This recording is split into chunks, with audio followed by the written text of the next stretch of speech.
Welcome to the podcast from the Swamp at Baseball Park, Weiersberg, Germany.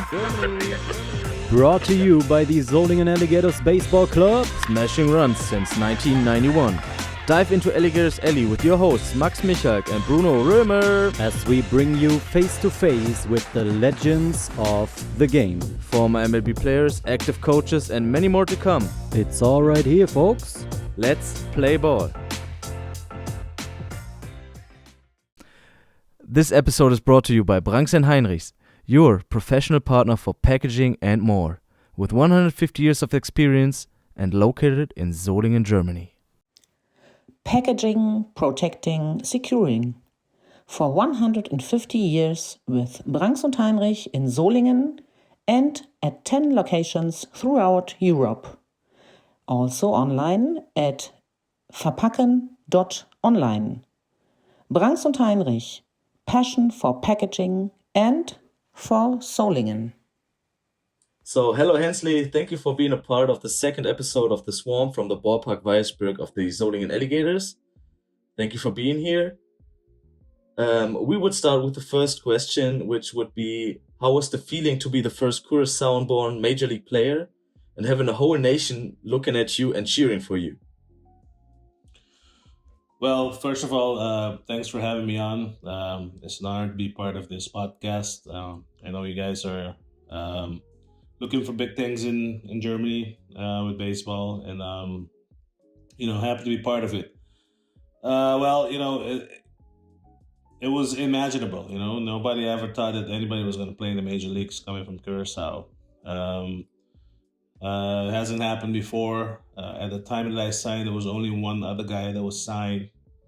His name is Sherwin Babasancha. He was playing, I believe, A-ball with the Baltimore Orioles. So there was very little hope that anybody would, come up and get to the big leagues from Curaçao because nobody's ever done it. But as I signed at 18, it's now 40 years ago, I went into spring training and I immediately found out that I was pretty good compared to the other guys at the level of rookie ball. So I was rookie of the year. I mean, not rookie of the year. I was all-star in rookie ball the first year at the end of the season. The following year, I went to A-ball. I was player of the year in A-ball. I had 300, had over 28 home runs, over 100 RBIs. And then the following year, or that same year, Mr. Steinbrenner of the New York Yankees had the minor league people invite me to New York to practice with the team for a week after that big year in A-ball. And then the following year was Major League Camp as an invitee. So it was moving very fast to me. And I was in the top 10 prospects right away. And then, it took 3.5 years and I was in the major leagues after turning 22. Wow, great. I have a question concerning to that. How was that feeling when you were 18, like having the opportunity to get the way to the big leagues? How was it for you personally? Was it a lot of pressure for yourself, or? To sign? Yeah. Well, at the time I signed, I was on the national team for the Netherlands Antilles. At that time, all the islands were together still, so we formed a national team out of Aruba, Curaçao, and St. Martin guys. And then we went to the Pan Am Games in Venezuela, Caracas, in October of 1985. I was 18 years old at the time. And right after the tournament, I was like the second best player in the whole tournament. There was 16 countries there, including the US, Cuba, all the Pan Am countries. And at that time, the best amateur player was Omar Linares, Cuban third baseman, and I was like considered the best after him as a third baseman for the Netherlands Antilles. So right after the tournament, there was like 7 different organizations that came to my parents' house in Curaçao to try to sign me to a pro contract.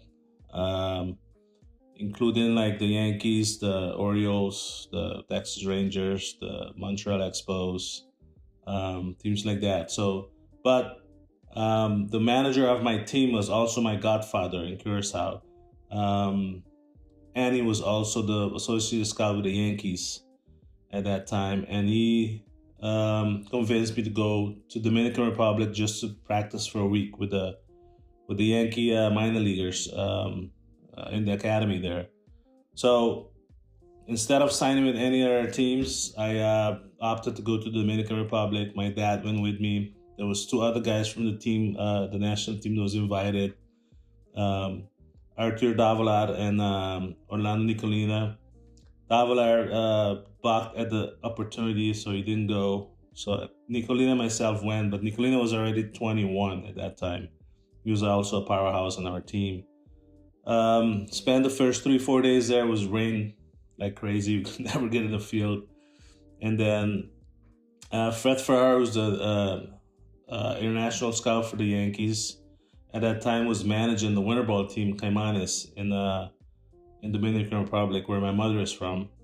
In fact, we stayed nearby a aunt of mine's house in Dominican in the little town we were in. So the 5th day, I guess it broke up a little bit, the weather. He did the tryout. We did the 60-yard dash, throwing, hitting, and then he said, "Well, I want to see you play in a game, and I want to see you hit third every inning." So we started the game. I hit third, first inning, got a base hit up the middle, scored a run, drove in another run. Second at bat, hit the ball off the wall in center field, drove in another run, came around and scored again. And then it started raining again. So I was 2 for 2 with 2 RBIs and 2 runs. And he called me to the office, Fred Farrar. And he says, "Where's your dad?" He says, "My dad is in the stands." He says, "Go get your dad." So I'm going to get my dad. He says, "I want to sign him right now to a professional contract." And we were like, no. We didn't come here to sign. We were just sent here by my godfather to see how professionals train. We were going to the World Cup the next year to Spain with the Netherlands Antilles team. And he says, no, you don't understand. I'm offering you a professional contract right now. And I'm giving you $12,500, which is nobody's ever received in the Caribbean. That's the biggest bonus ever. In 1985, at that time, money was not big. So I was like, that's not big money really. But anyways, we declined to sign because we didn't go there for that. And I wasn't prepared. And then he goes, "If you want to sign this contract, tomorrow morning, 11 o'clock, Hotel Lina, room 324, I'll be there if you still want to sign this contract." That's crazy, man. That's crazy, yeah. So we have no idea what's going on, right? We know nothing about professional. There's only one guy signing Curaçao. At that time, you lose your amateur status if you sign a professional contract and doesn't make it. So I could never play amateur again. So we started calling people. We didn't know what to call. We called my godfather. He says, "Hey, man, we need you on the national team. But that's a family decision for you guys. I cannot tell you yes or no. I don't know." We called some other people that were highly in sports in Curaçao, not really baseball people, but people that know a little bit about professionalism. Nobody gave us the right answer, right? So then I called my mom. My mom said, "Over my dead body, you're not going to professional. You're going to college next year in the Netherlands to study. You want to become a physical education teacher. That's what you're going to do. Nobody's ever made this. You guys are crazy." So that's how it went for the whole night. We were calling people all night, calling people in the morning. And then I told my dad, "I'm 18 already. If I'm going to become professional, this is my only shot probably. This is probably my only shot or my last shot because I was already 18. Called my mom another time. No, she's still saying no. And then the third time we called her, we convinced her to say yes. So we went to the hotel the next day, and Fred was sitting there with a contract in front of him with the door open, like he knew we were coming to sign it, right?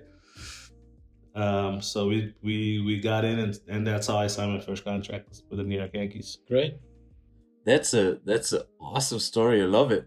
And with that, you started the first dynasty of your whole career? Because there was at least one other that we found out about. So you were the first major league player from Curaçao. After that, there were a lot more after you. For example, Andrew Jones, Kenley Jansen, Jurickson Profa, Ozzy Albies, and many more.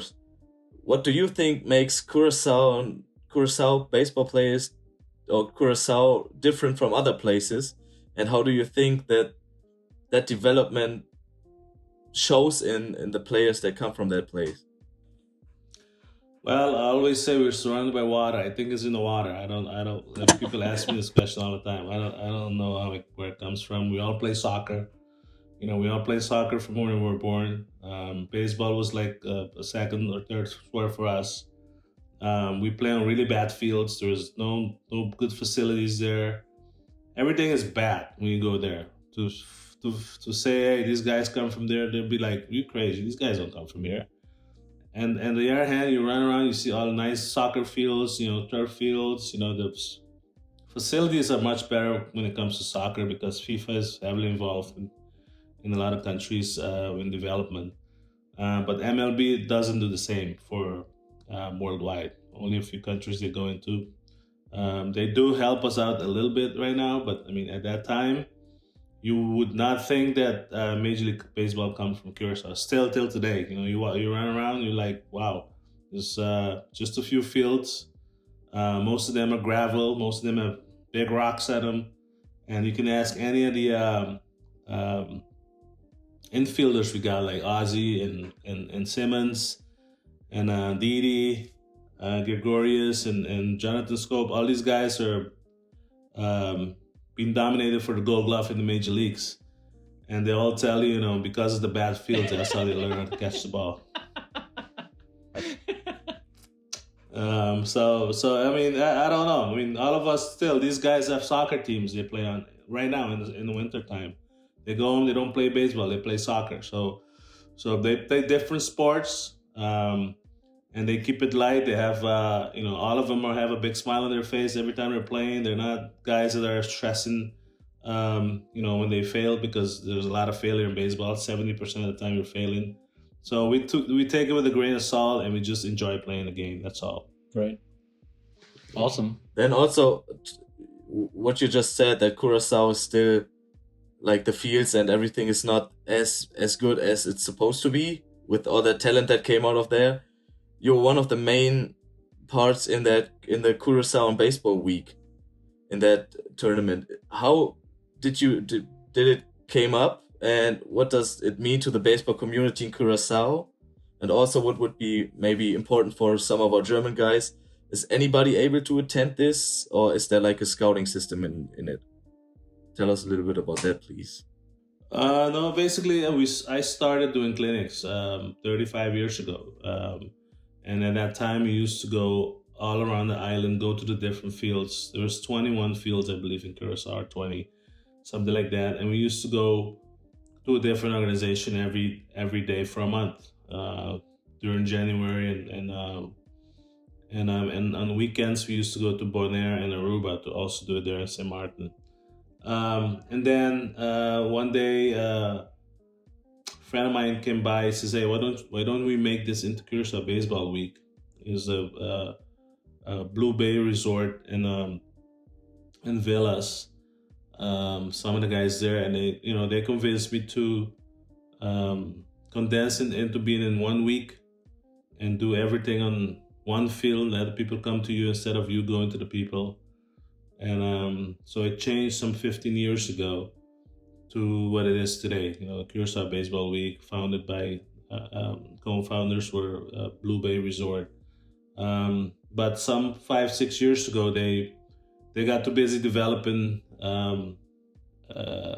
big project in real estate. So they didn't have time to stay connected with Curaçao Baseball League. So we took it over, made it into a foundation. And now we're raising money to buy equipment. All our major league players and minor league players are there every year to participate and give back clinics to the kids.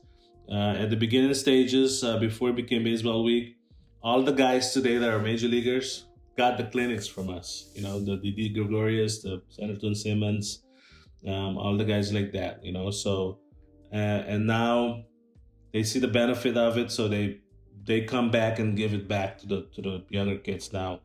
And this year we had to skip because I was originally in winter ball in Venezuela, and right now the playoffs are playing, so I did not anticipate our team not being in the playoffs, since it was one of the better teams in Venezuela, the Leones de Caracas, but we got eliminated from that spot.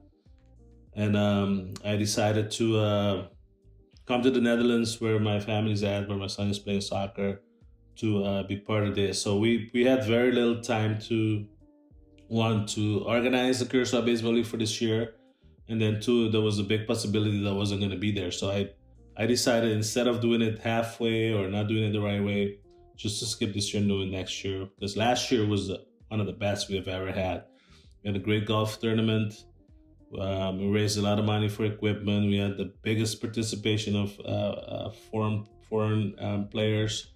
And to answer part of your question earlier, anybody can participate. We have people coming from the States, from Aruba, from Bonaire, from the Netherlands, from all over to be part of the Curaçao Baseball Week. So it's possible for people to come from abroad. Wow. Awesome. Then we will put the link or maybe some infos for the Curaçao Baseball Week down in our show links at this podcast.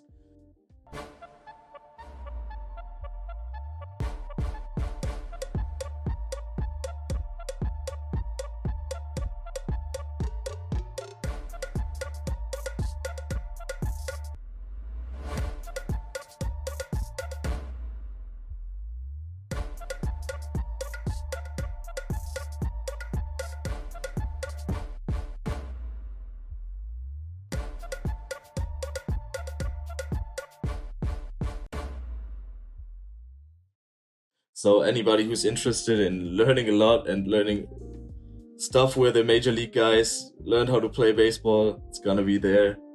So that's awesome. And the other thing is, it's completely free. Yeah? It's completely free.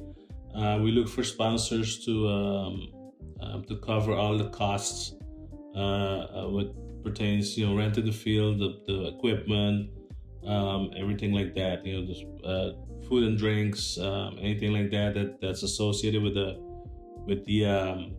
the camps.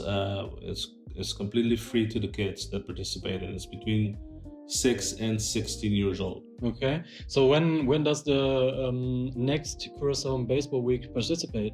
When does it start again? Right, good question. So we already put the dates out there. It's from the 2nd through the 7th of January next year, 2026, with the 2nd being a rival day with the press conference, which we always do. That's a big deal. And then this year, the Saturday, we'll have our golf tournament, which is a fundraiser that raises money to buy equipment. And then the Sunday is a big festivity in Curaçao. Is the Vijfdag.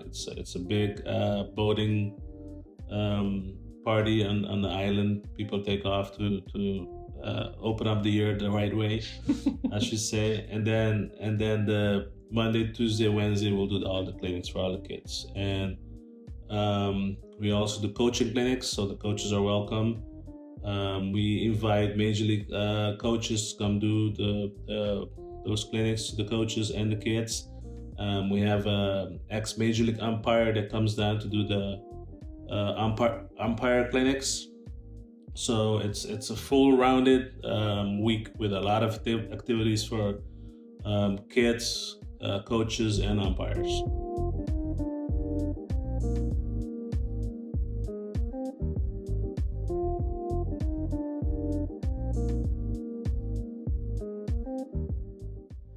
So now coming to your major league career, and also because when you look yourself up on the internet, or when somebody looks up Hensley Meulens, the first things that come up is the nickname Bam Bam.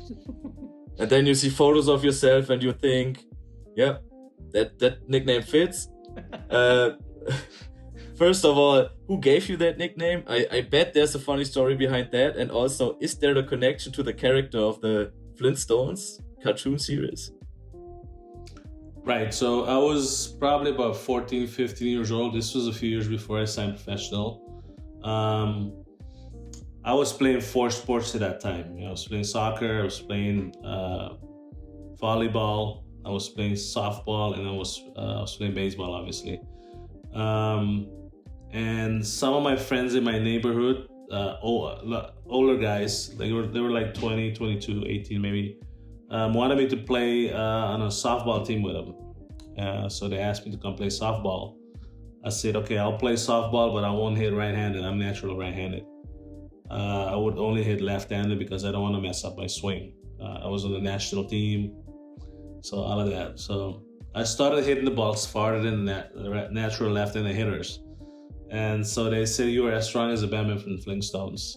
And that's how I got the nickname to begin with. So now, some 3 years later, I signed with the Yankees. And when you get to the league you're gonna play as a first year professional, they give you a questionnaire to fill in, your name, your parents' name, your hobbies, and nicknames and all of that.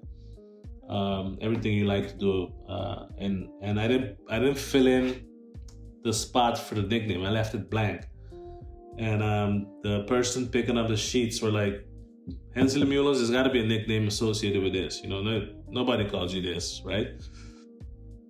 I said, well, yeah, my friends back home call me Bam Bam, and then he filled it in, and then the rest is history. Nobody ever calls me Hensley. Okay, so we furthermore we just stay with Bam Bam. That's right, Sir Bam Bam. Okay, Sir hey, Bam Bam. we're gonna do that. So, Sir Bam Bam, you have played a couple years in the NPB in Japan and the KBO in Korea. How was the transition? First of all, after that you signed back to the MLB. How was the transition back to the MLB? And I myself, I played in Japan for 1 year. So I know a little bit about how the game is played there in Asian countries. But from a professional side, what are the big differences from Asian baseball to the baseball in the US? Yeah, very good question. So the baseball in the US obviously is the best when you get to Major League Baseball. And then you get, those two countries are second and third, with Japan being second and Korea being third. Very respectful people, very educated people, very respectful people. So I learned a lot about treating people, cleanliness, respecting people. They do all of that to you. So you learn how to do it back to them. When it comes to baseball, they same thing. They're very regimented. They practice hours and hours and hours a day. Everybody does the same thing from like Little League all the way to the major leagues, including high school. High school is huge there in Japan, especially.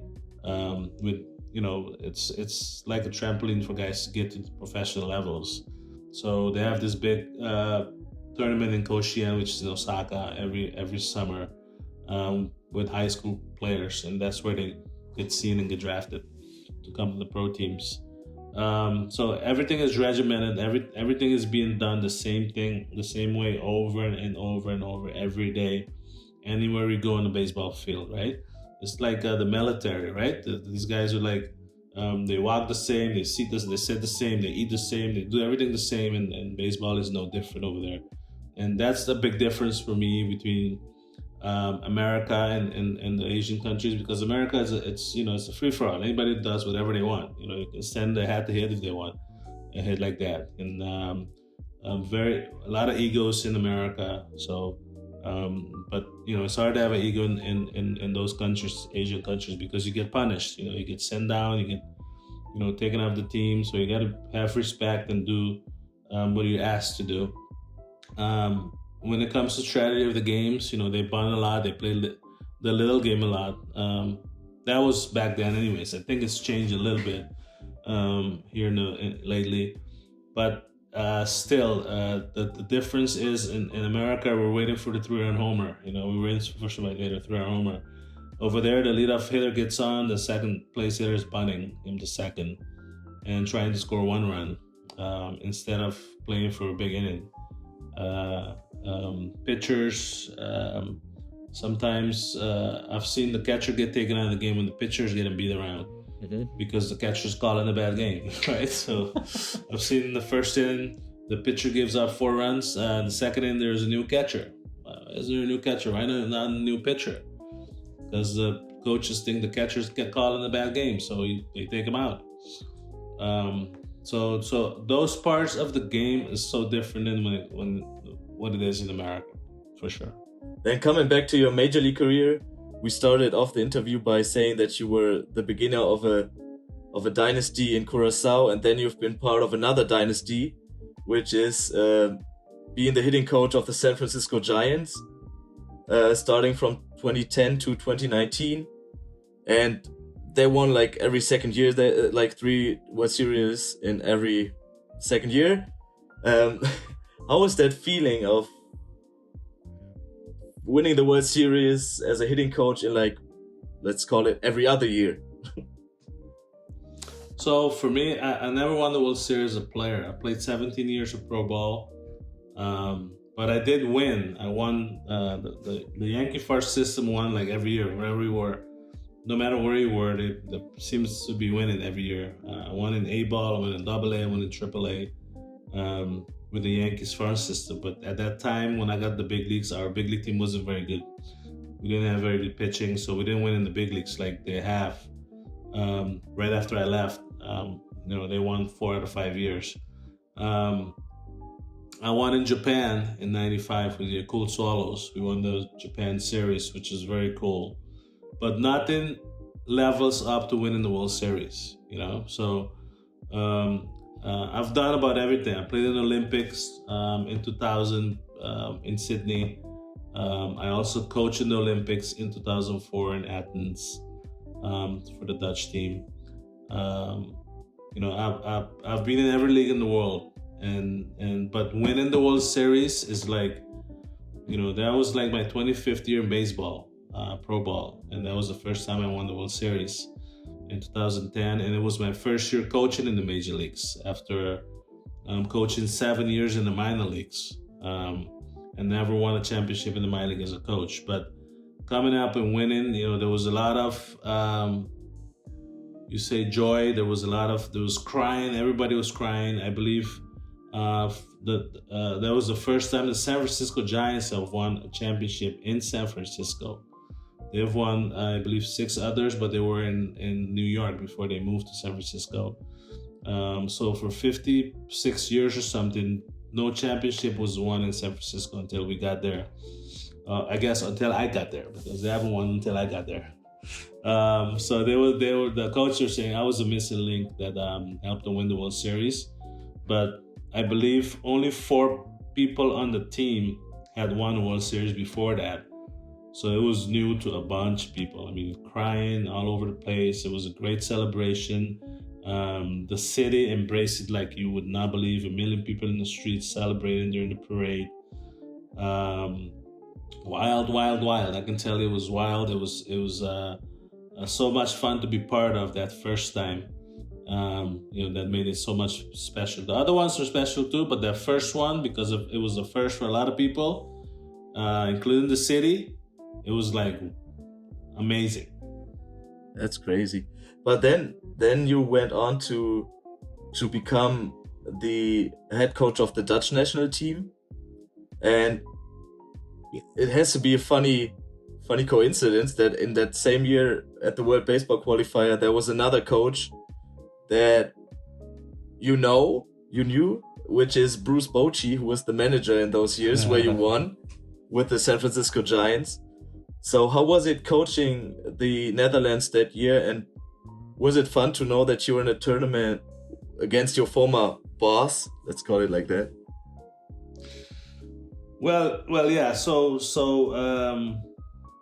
Boch took a couple of years off from being a major league manager, so that's why he could do the qualifying for the French. He was actually born in France. His dad was in the military, so he was born on the military base in France. That's why they categorize him as a French person to manage the team. I was part of the Dutch team for all 5 World Baseball Classics. The first one was the hitting coach, the second one was the bench coach, and then the last 3 I was the manager. We actually never got to manage against each other because we were already qualified. We didn't have to qualify, and they didn't advance to the World Baseball Classic. But he asked me a lot of questions about it. In fact, they were talking to him about it during the 19th season, which was his last managing the Giants. I was his bench coach at that time. And, he was asking me all kinds of questions about, what it was like to be part of the WBC. And I gave him all the answers he wanted, not knowing that he would actually go do it. But he actually went and did it. And I guess he was 1 win away from qualifying the French team into the World Baseball Classic, but he didn't. But, he's back at it now. He won the World Series again when he came back with Texas 2 years ago. And I see him every time we play him, or I see him during spring training when we play against him during spring training games as well. Mm-hmm. So the connection is still pretty good, and like having such a legend as a boss, I can just imagine is awesome, and that you maybe learned a lot from him and his coaching style. Is there anything you would say you adapted from his managing style? Because he always on TV he looks like a very calm guy that is just knows what he's doing. Yeah, obviously, big brain in baseball, one of the best managers I ever coached. One of the few guys that won 2,000 games in his career as a manager in the major leagues. On his way to the Hall of Fame for sure. So you learn a lot from him. I think one of the true qualities he has is like he allows his coaches to work in their departments. So if he hires a hitting coach, he allows the hitting coach to be the hitting coach. He doesn't try to manage that as well. If he hires a pitching coach, he allows the pitching coach to be the pitching coach, and so forth and so on. The catching coach, the infield coach, the outfield coach, the base coaches. But he talks to everybody a lot, and he wants perfection. So he's very hard on the coaches, very, very hard on the coaches. You don't see that on TV, but he makes you better. You make the players better. Sometimes, despite him giving you the leeway to work, if he doesn't like something, he'll call you in and he'll tell you, I don't like what's happening here. Let's try to do it a different way, see if that works. And so those things I learned from him. He allows players to be themselves. I don't know if you guys remember, but he called those guys in 2010 cast of misfits, the Giants players, because we had Brian Wilson with a beard, and Sergio Romo with a beard. We had Tim Lincecum, the freak with the long hair. We had all kinds of characters, right? So he just let him go, and we won the World Series. So that's another quality of him, not trying to impose on people to have them be the way he wants them to be. He just lets you be the way you are. He has very few rules, and the few rules he has is to be on time and give 100% every day, and then the rest should take care of itself.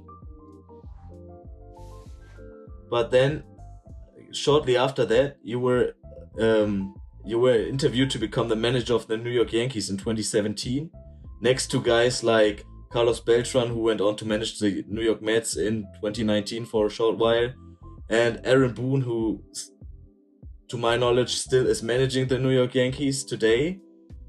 How was that process of almost managing the most prestige baseball program of all time, and also a team where you actually played on? Very fortunate to be mentioned in the group. I did 6 different managerial interviews with different teams, with the Tigers twice, with the Twins, with the Reds, with the Giants after Boch retired. But this one was the most prestigious one. Trying to be a New York Yankee manager, and I went all the way to the end with Booney and myself. as the two last candidates that stood to become the manager. I have a long resume of coaching. He's never coached. He went from the booth down to the into the dugout, but does a tremendous job. I was part of the Yankee staff in 2022 when Aaron Judge broke the home run record. I was one of the hitting coaches at that time there. So I work underneath Booney, and I realized why, he was chosen to be the manager for the Yankees, because he's a true professional. He knows what he's doing, and he's only won. They haven't won the World Series, but all he's done is won 100 games every year, seems like. So it was fun working underneath him, and it was fun to get an opportunity. It was a full day there. It was 8 hours of interview. They ask you all kinds of questions. They put you through the ringer. They have you talk to the media just to see how you react to every aspect that might come at you on a daily basis. Have you talk to the trainers in the training room, the grounds crew, everybody in the stadium, basically, the analytical department. So anybody that has anything to do with the Yankees being successful, you had to talk to that day, and it went very well. It went very well. It's just it wasn't my turn yet. So I have to ask that because you just said that you coached Aaron Judge in hitting. No, I didn't say that. I said I was one of the coaches there. Yeah, but still, what would you tell a guy like that hits the ball out of the park like it's a wiffle ball or something? Is there anything that... Nothing. I don't tell him nothing, not to mess him up. That's why I was asking that, because I was like, you can't tell him anything. He's just doing his thing. Awesome. That's fun. No, So- he's very in tune with what's happening around him. If you know Aaron Judge, he respects people a lot. He asks a lot of questions to the coaches. Not only me, but there was two other hitting coaches. There's outfield coach, there's base running coach, there's third base coach, there's bench coach. There was a lot of coaches. So everybody's talking to everybody to make sure they're prepared for the game on a daily basis. And we had meetings every day to get ready for that. And these guys, they're into it. That's why they're so good. That's why they're the best in the world at what they do. So it's not just Aaron Judge hitting home runs. It's Aaron Judge being like a tremendous human being that cares a lot about people around him. And I was just privileged enough to be in that spot when he broke the record, to be one of the guys that at times you lean on to ask questions and get ready for each at bat every game. So, but the bottom line is that at the end of the day, the player gets all the credit for what the player does. If the player wants to give the coach a credit, at some point they'll say that some coach helped you or not. But the player is in the box hitting by himself, and it's a tough thing to do. When, like I said at the beginning of this conversation, they fail over 70% of the time, they're still pretty good. So we talked at the beginning that we're supposed to call you Sir Bam Bam. To counter that, you have been knighted by Queen Beatrix of the Netherlands. First of all, that's crazy. And second of all, how was that feeling? And are there any chances to see you in Solingen? Because we have a medieval castle here. It's called Schloss Burg. And we need a real knight here in the town. Of course. First of all, we had with the Duke You got here. a horse for me? Of course. Oh, we got that's no problem. First, we had the Duke in Solingen. Then yesterday, in the first episode, we talked to Jim the King Leiritz. So we got a Duke, we got a King, and now we need a Knight, and then the castle is complete. So I played a number of years with Jimmy Leiritz in the Yankee system. From the minor leagues, he was on my team, and all those years we won championships in the minor league. So he's a good friend from those years as well. It's quite an honor to be knighted. First of all, I was not able to go to the Netherlands when they were having the ceremonies because it was right in the middle of the season. So I was knighted, I guess, in front of the biggest crowd of any night. I was knighted in front of 40,000 people right at home plate at the AT&T Park in San Francisco. 10 minutes before the game started. So it was a big ceremony. I remember I had to rush in and because I had to wear a suit, and my family was out there in the field. The players and the coaches made a tunnel of bats that I had to go underneath after the thing was over with. But so the queen herself wasn't there, but I was knighted by the Dutch consul that was at that time in San Francisco's office. So unforgettable day for sure. So did it ever happen to any other player again? Something like happened to you with that ceremony? No, not on the field like that. So in 2011, before that, the Netherlands won the World Cup. It was the last World Cup played by IBAF before IBAF was dissolved and the WBCS came in. They won the championship in Panama, beating Cuba. At that time, I was already coaching. I couldn't go with the team because I was managing in winter ball in Venezuela. In fact, I remember talking to them every night through the internet, and they won it. So the Queen knighted that entire team after they won the championship. But they had to fly back to Netherlands. Okay. And they did it here in Harlem, summer in Harlem. But nobody's ever had quite a setting like I did. That's awesome, man. Great. So then we're almost at our last question for the day. After your MLB playing career and playing days were over, you became the hitting coach. We talked about that a lot now, of the San Francisco Giants, the New York Yankees, and now the Colorado Rockies for a couple years. How do you adjust to the different teams and players and cultures in the clubhouse that you work with? Because I bet every clubhouse is different. Right, that's a very good question.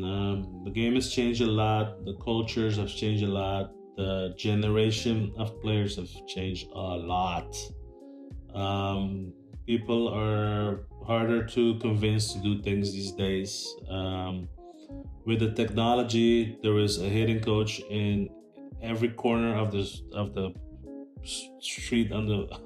It seems like everywhere there's facilities, everybody's teaching hitting, everybody knows hitting better than the next guy. And the bottom line is, hitting has never changed. Hitting is still the same. You know, it's like you gotta get a good pitch, and you gotta swing the bat on the plane of the ball to hit it. You know, people talking about launch angle, people talking about hitting balls in the air, people doing all kind of different things to try to convince players, even major league players this year, to come work with them. And it's still happening all over the place. You know, we have players spending $30,000, $40,000, $50,000 in the off season to go work with a guy that's never played, so we can teach him how to hit. And then for us, when they come back to us, we're still trying to manage. Okay, so how can we work together here, right? This guy is telling you something else that I want to tell you when you're here with me, because I'm the hitting coach here, but he's the hitting coach away from here. So we got to merge. As we speak, about a week ago, right after New Year's, I made a WhatsApp group for all my hitters with the Rockies, and I had them all send me in videos from what they're doing at this moment, so I can start putting my eyes on them, and also start making recommendations on what they need to do to come into spring training with the best possible way to have a good season, right? But then you can see all the guys are sending videos from different facilities everywhere they live. You know, everywhere they live, there is a facility with the highest technology possible. The hit tracks, the eye pitch, the this, the that. And you can hear in the background, oh, that was at 100, that was 95, you hit that at 450 feet, so all of that has changed the way you coach and the way hitting is perceived, right? So I wish it would stay the way it was in the back in the day. Like my best years, my best teams won 3 championships, and there was no technology at all. There was no analytics, and there was people were using their eyes and their talent and their instincts to play the game instead of worrying about a percentage or the angle or the this or the that. And then hitting is at the worst spot ever in the major leagues. Guys are hitting 240, 230, 220. Guys are striking out 200 times a year. And they're not hitting more homers. They're not driving any more runs. They're not hitting for more average. They're not doing anything better. But that's ruling the game. And, for us to stay in the game, I'm 57 years old, going to 58. I have to adapt to all of that when it comes to, being a hitting coach, period. The cultures have changed everywhere. I mean, we have a young team in Colorado with guys that haven't had too much success yet, but, they're still trying to find their way. And that's why I'm doing what I'm doing, helping them connect with each other and see what they're doing in different facilities where they're at, to try to learn something from each other. And also we can talk about what it is that they see from each other and then go from there. So I'm using technology too to try to trick them. Then after you just said that, to be a little bit, trying to get us better here in Solingen, what are some advice or is maybe a little inside tip from a major league hitting coach that you would give our hitters from the Solingen Alligators to become better and more mature hitters? I mean, sorry for interrupting. And we know that there are a million of things we can work on, but maybe there's one general thing you would say that's the most important part of hitting. So the last 2 years, I got in all the hitting coaches in the Rockies organization on Zoom calls every other week. We talk about topics, and our GM, kind of advised me to do this with the guys so we can have the same system from all the way from the academy in the Dominican Republic all the way to AAA, right? So you're not gonna get something different when you go from Dominican to rookie ball to A ball to AAA like that, right? So now we're educating our younger, because you have some young players that never played in the big leagues, coaching in the minor leagues. Some young coaches, right? So that has gone really well. But it comes back down to like basics, having a good base, having a good load, having a good separation, and then ultimately using your hands to throw the head of the bat to the ball, right? So people, if you see a lot of these guys coaching, they're talking about using their arms to hit the ball with an angle to hit the ball up, instead of throwing the head of the bat to the ball and let that catch it and do what it needs to do with it. So very simple. I like to say your base should be shoulder width. That gives you a good foundation. You can be a little bit more narrow or maybe a little bit wider, not much. Have less than a 5-inch stride to keep it short. Otherwise, your foot is going to be traveling too long and it's going to be in the air by the time you have to swing. I call that stepping and swinging at the same time. I have not seen somebody do that yet and be successful. So you want to put your foot down before you hit the ball. And also now the transfer of the weight, the rotation of the hips into the swing, having your back leg hit against your firm front side, which keeps you behind the ball so you can drive it. Nowadays, a lot of guys talk about gaining ground, right? Like if they're gaining ground into the box and they're going way out front, they don't let the ball travel. They can only hit one pitch or one area. So basically, back to basics allows you to hit more quadrants in the strike zone, allows you to hit more pitch types, allows you to hit more different type velos. I can be throwing, I'll say 92 or 82, and you can still hit anything in between, right? and with movement. So if it's a breaking ball, a changeup going down away from you, a two-seamer, a cutter, a sweeper these days. So it still allows you to hit a sweeper at 78 or a sinker at 92.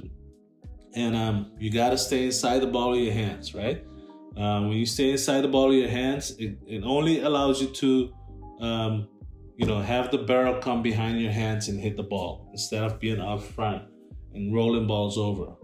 The better hitters, they all get jammed. They all use the whole field. The better hitters, right? So a lot of times, even in Curaçao, when I'm in Curaçao working with kids, everybody pulls the ball. It's so easy to pull the ball, right? It's hard to hit the ball the other way.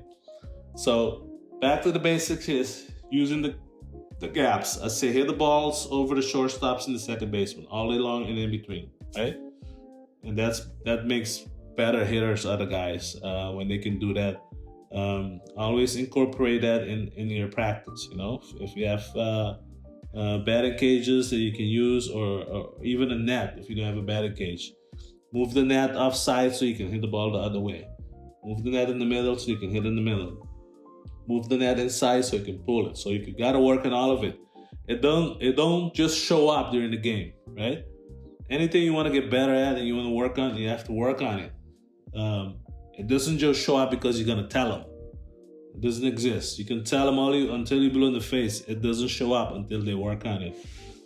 So this topic is good. I can talk 1 hour about this topic or more than that. I would love to listen. But the bottom line is you have to have basics in your swing so it allows you to be successful and hit the ball when it's in the strike zone, right? And that's part of being a better hitter too, is hitting strikes. There's some good bad ball hitters, but the majority of the time, if you're swinging the bad pitches, you're not gonna be a good hitter, right? So you gotta get a good pitch to hit. And you gotta get a pitch in your. Everybody has a strength and weakness inside the strike zone. I wasn't a guy that liked to hit the ball inside, so I try not to swing at it, right?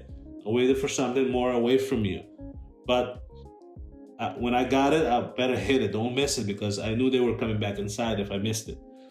So those are all parts of strategy and parts of knowing yourself, knowing your skill set, and knowing how to be successful with your own skill set. Every hitter is different. Mm-hmm. So I have one personal question for me. We have a pretty long preseason in Germany, because we are not traveling to Florida and playing in the sun or something, because here is very cold, and we have an off time for like 2 or 3 months, and then we come back in January to the cage and get some swings in.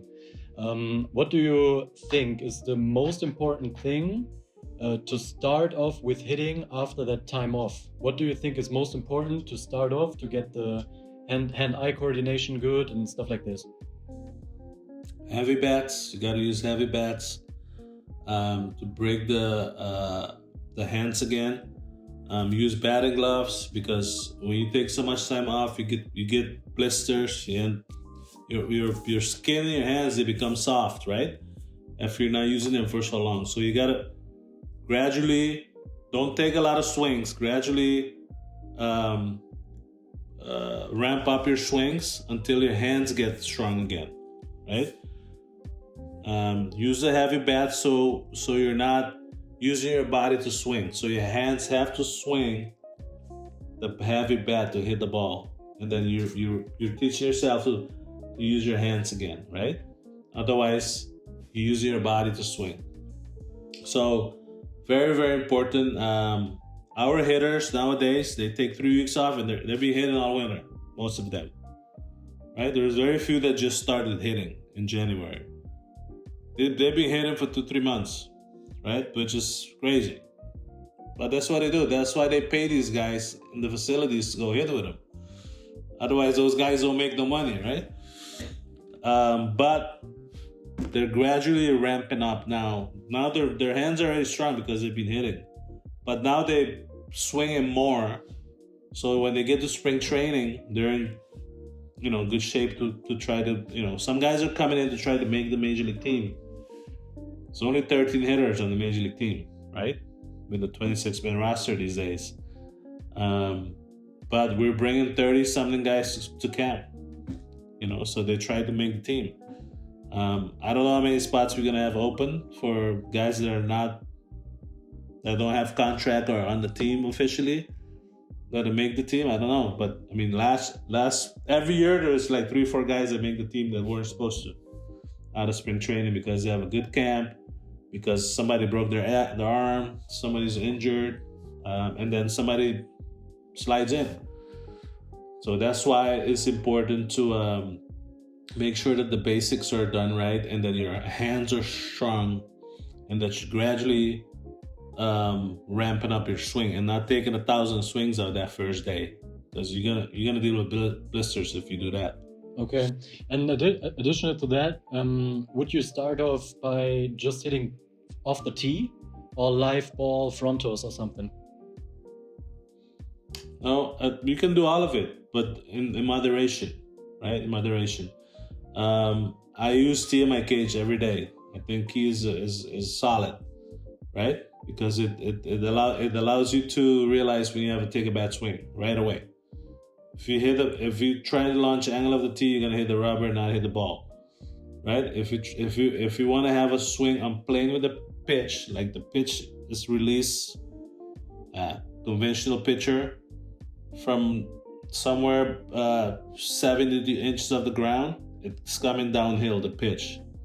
Your swing should be going uphill to meet it. Boom. And it goes back in the backspin. You don't swing down on the ball. Nobody does. So, but you don't try to launch it either. Some people do and they miss a lot, especially the pitch up in the zone. So you want to try to get on the angle of the pitch. Pitch is coming in, your bat is going out. Boom. Pitch is low, you use your legs to go down to get the hit, the barrel on the angle of the pitch, right? So you don't stay up here to pitch down. Now the bat is going down. Now you're gonna hit that pitch in the ground, right? So you still talk. Sorry. Yeah. I was just about to say, I think Bruno and me, we could listen to you talking about hitting for the next 2 days or 3 weeks. I don't care, because it's just so fun to learn from such an experienced guy. All right. I've one additional question. Just one. I think you recognize Max Kepler in the MLB. He was playing for the Twins the last couple of years, and now he's traded to the Phillies. Yes, I know the name. He's a German guy. He's born in Berlin, and I played against him in the selection teams. He was a pretty tall guy all the time, and he got I think the greatest signing bonus for a player in Germany. How was the standing of Max Kepler in the US? Is he like a German wonder kid, or how are other people talking about him? Is he, yeah? No, so for years, I mean, he's been on that Twins lineup for years. Played against them, or coached against them, with the Giants, with the Yankees, and also the Rockies this year. Last couple of years. So as you know now, all the teams are playing all the teams. So for the last couple of years, every team is playing every team. So we get to play. We see every team every year. Obviously a good talent. He's had some really good years. He's had some injuries that derailed him a little bit from staying on the field.